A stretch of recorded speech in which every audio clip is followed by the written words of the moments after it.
You know, so many people a lot of the times ask me, okay, how did you get your start in real estate, Chris?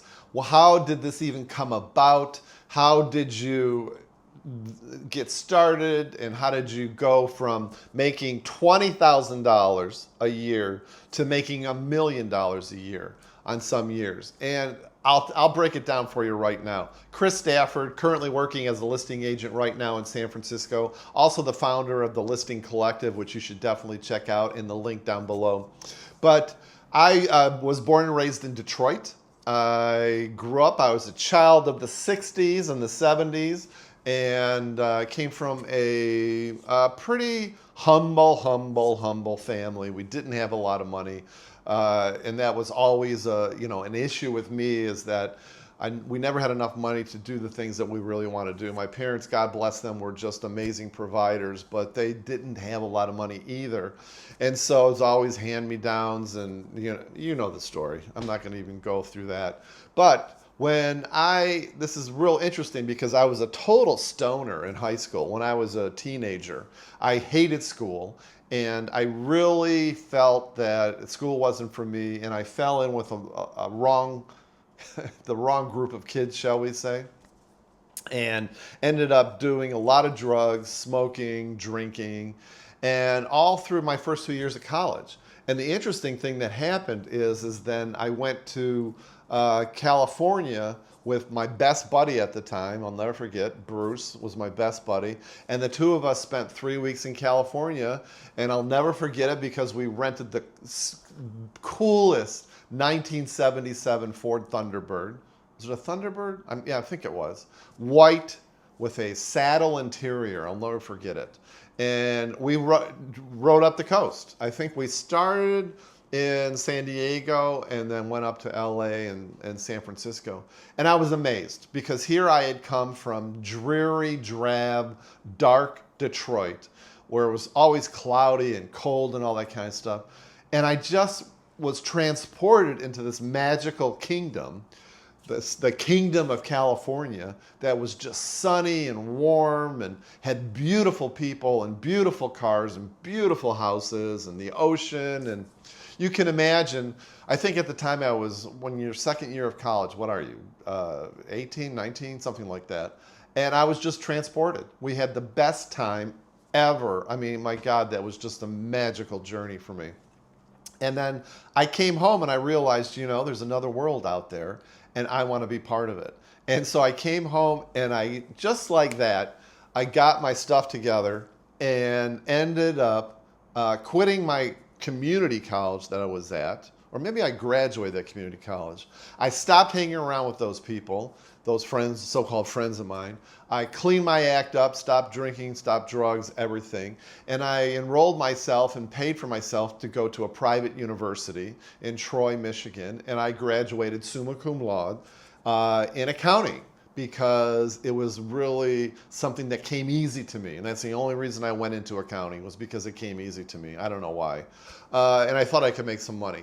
And in 1984, I graduated from college, and I got a job with what used to be called Coopers & Lybrand, which is now PricewaterhouseCoopers. And I got a job with them in downtown Detroit. And I made $20,000, I think, is what I made per year. And I thought I had died and gone to heaven. I remember I was driving downtown. I was working in this classy high-rise building. I had money in my pocket, and I just thought, oh my God, this is it. Anyways, fast forward, I worked for Coopers & Lybrand for about 11 years, and they transferred me all over the country. I did this partly so that I could transfer to California, because I knew in my head that I had to clean my act up. I had to do well in school and get a good job so I could work for an international firm that would transfer me to California, and I worked my tail off to get that transfer. And lo and behold, after 2 years of working in Detroit and passing my CPA exam on the very first time, I transferred to California. They transferred me to the San Diego office. And San Diego back then in 1986, I believe it was, Does that sound right? Late 80s, early 90s. I can't remember when I ended up getting there. It was just magical. I'll never forget it because I left Detroit driving in my old Toyota Corolla. Left Detroit driving, and it was below zero in Detroit, snow up to here, and I drove all the way out to California, ended up in San Diego, California, where it was in the 70s, it was sunny, it was beautiful. I thought I had died and gone to heaven. Anyways, I worked for a number of years there in San Diego. They transferred me to the national office in New York. I lived in there for 2 years, transferred me back.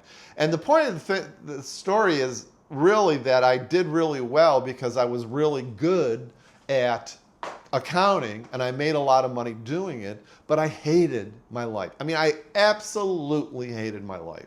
And because it bored the tears out of me. I really felt like I was going to, I just went home every single night like I was crying on the inside. It was really, really sort of sad.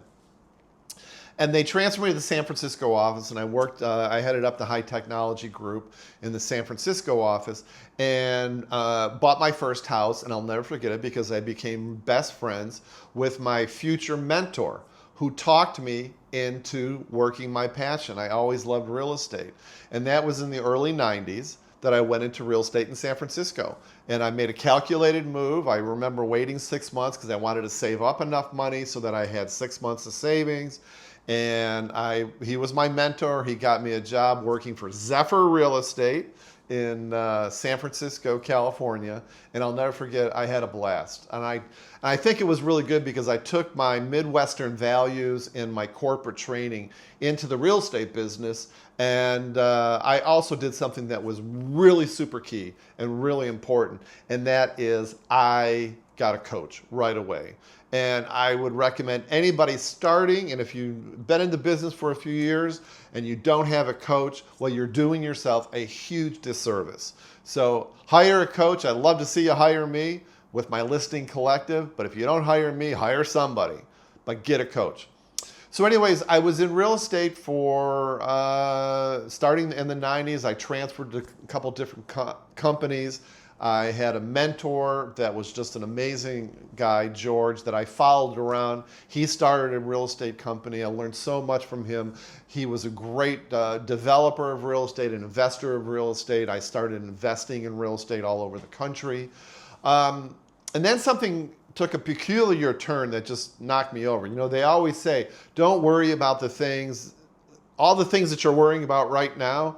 None of them are going to come true. It's the things that blindsides you, like on a random Tuesday afternoon at 4 o'clock. And that's what happened to me. I had a brick wall fall on me on a random 4 o'clock on a Tuesday afternoon when I got a call from the hospital saying that my partner had brain cancer.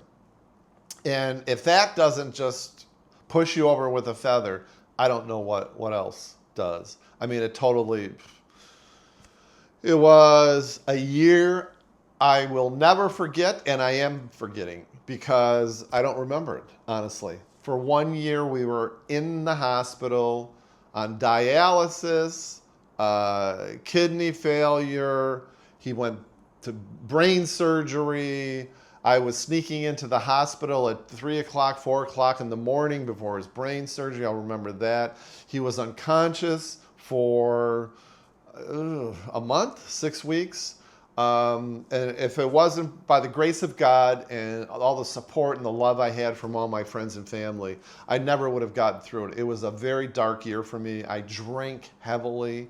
I used to go to the bar across the street from the hospital and pound down some shots before I'd go to the hospital every single night. I don't even know how I got through that year, quite honestly.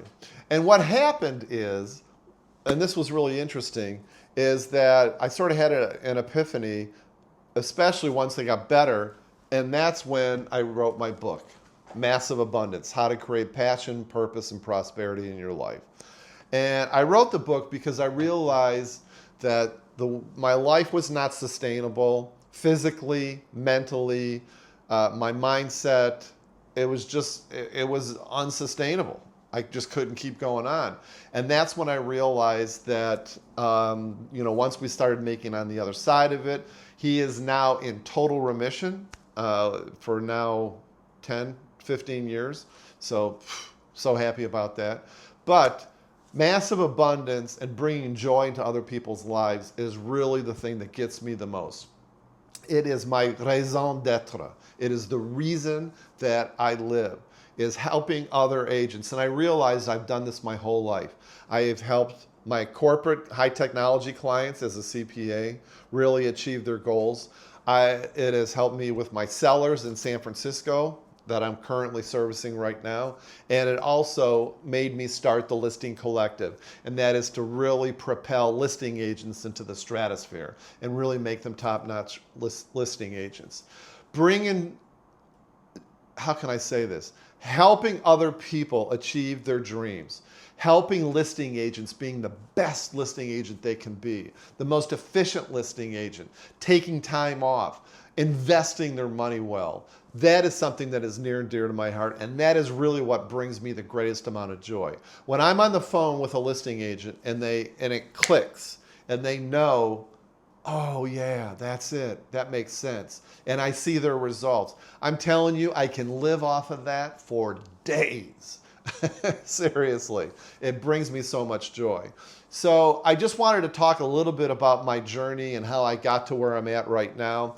Subsequently, I decided to move to Panama. I based myself out of Panama. I'm here in downtown Panama City, overlooking the Pacific Ocean. It's my dream. I was able to manifest this amazing lifestyle while continuing to work with my real estate clients in San Francisco. But for me, it's all about service. It's about helping other people. And it really is just such a joyful thing. So that is my journey.